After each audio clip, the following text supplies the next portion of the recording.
Halo teman-teman penikmat konten Jejak Aksara dan Sudut Pandang. Apa kabarnya? Ketemu lagi dengan saya di konten episode kali ini. Dan bagi kalian yang baru bertemu dengan konten Jejak Aksara dan Sudut Pandang ini, saya ucapkan selamat datang. Perjalanan kali ini saya menuju ke sebuah tempat yang istimewa menurut saya. Perjalanan ini dimulai dengan menggunakan jasa pesawat perintis dari kota Oksibil Pagunungan Bintang.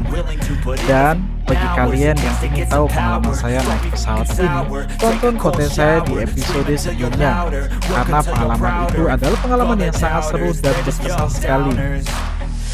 Dan akhirnya setelah kurang lebih 40 menit mengudara, akhirnya saya sampai di tempat istimewa ini, sebuah tempat yang bernama Tanah Merah, Kabupaten Bovendigul, Provinsi Papua Selatan.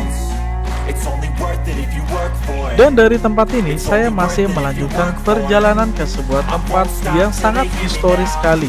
Sebuah tempat yang dulu dijadikan sebagai tempat pengasingan bagi banyak para tokoh-tokoh politik Indonesia di era pra-kemerdekaan Indonesia pada zaman kolonial Hindia Belanda.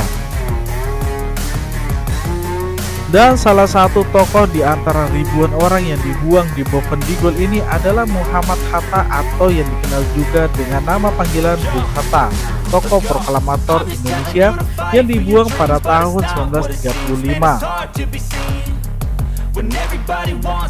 Perjalanan menuju ke tempat pengasingan Bung Hatta dan tokoh politik lainnya ini tidak terlalu jauh dari Bandara Tanah Merah. Cukup berjalan kaki kurang lebih 10 menit, kita akan sampai di tempat pengasingan Bung Hatta beserta banyak para tokoh politik lainnya.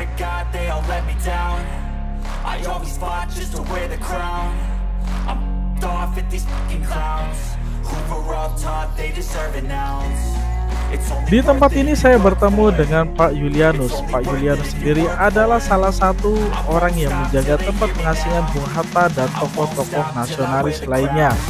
Dari Pak Julianus ini juga saya menerima banyak sekali informasi dan cerita tentang keberadaan tempat ini. Tahanan terhormat. Bangunan kamp pengasingan yang berada di Bovendigul ini merupakan bangunan yang didirikan pada tahun 1927 oleh pemerintah kolonial Hindia Belanda untuk mengasingkan para pemberontak yang hendak melawan pemerintah kolonial Hindia Belanda. Walaupun sekarang sudah tahun 2023, ternyata bangunan ini masih terlihat kokoh, bahkan terawat hingga saat ini.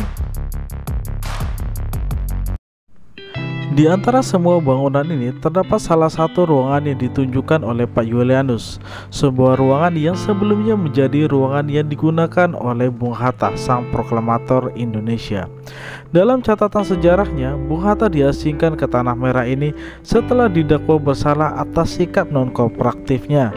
Selain itu, dia juga lantang menyuarakan kemerdekaan Indonesia di zaman Belanda. Dan pada akhirnya seperti yang kita tahu, Hatta bersama Syahril dibuang ke ujung timur Indonesia ini untuk beberapa waktu lamanya. Di ruangan Bung Hatta ini kita dapat menyaksikan beberapa barang peninggalan yang dulu pernah digunakan oleh Bung Hatta maupun para tahanan lainnya. Salah satunya adalah sebuah tempat makan berupa piring dan cangkir yang tersimpan di sebuah lemari.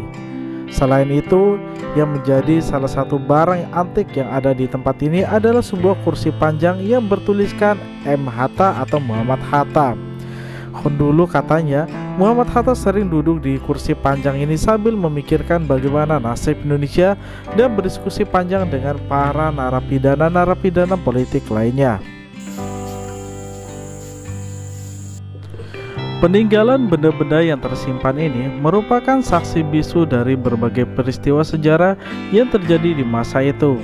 Sayangnya saat saya berada di tempat ini, saya tidak menemukan bukti-bukti berupa foto yang bisa menguatkan tentang keberadaan Hatta maupun tahanan politik lainnya. Ya, semoga saja pihak terkait akan memberikan dokumen tambahan untuk menguatkan tentang keberadaan tempat pengasihan yang ada di Bovendigul ini, ataupun nilai-nilai historis yang akan menguatkan sejarah bangsa ini. Bapak, di cerita itu Bung Hatta dia bawa buku banyak sekali, peti-petinya. Dan untuk kalian ketahui bahwa ternyata penjara pengasingan yang ada di Tanah Merah Bovendigul ini terbagi atas dua tempat atau dua wilayah. Yang pertama, penjara Tanah Tinggi, sebuah tempat bagi orang-orang atau narapidana yang sangat atau sulit untuk diatur. Kemudian yang kedua yakni Tanah Merah. Di Tanah Merah ini sendiri, para narapidana adalah narapidana yang dianggap bisa untuk bekerja sama atau yang mengikuti aturan penjara. Selain itu, Tanah Merah juga menjadi pusat administrasi dan militer kolonial Hindia Belanda pada waktu itu.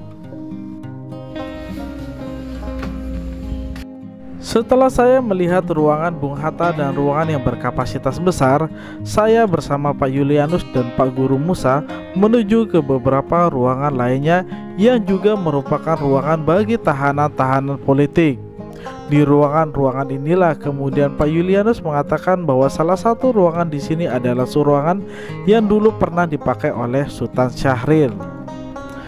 Dalam catatan sejarahnya, selain Hatta dan Sultan Syahrir juga terdapat tokoh-tokoh lainnya yang juga dipenjara di tempat ini.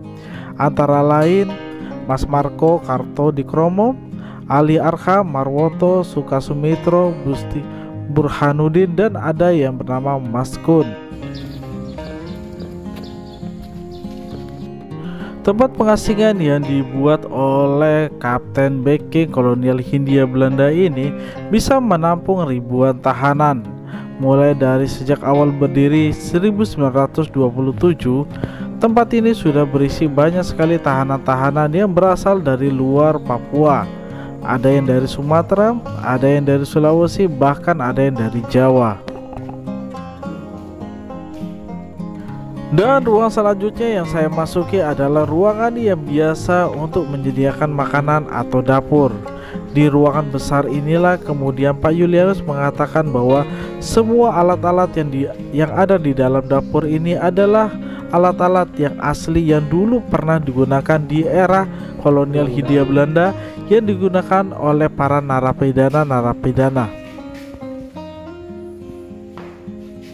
Setelah melewati dapur untuk melihat peninggalan masa lalu yang pernah digunakan untuk konsumsi dan mengolah makanan, maka perjalanan kami di tempat pengasingan Bung Hatta yang berada di Tanah Merah ini pun selesai. Dan bagi saya pribadi, setelah saya singgah di tempat pengasingan Bung Hatta dan narapidana politik lainnya, saya merasa sangat bersyukur bisa singgah dan berkeliling bersama Pak Julianus dan Pak Guru Musa untuk melihat peninggalan yang ada di tempat pengasingan ini. Perjalanan saya harus tetap lanjut untuk menuju ke Sentani dan melanjutkan cerita dari jejak aksara dan sudut pandang.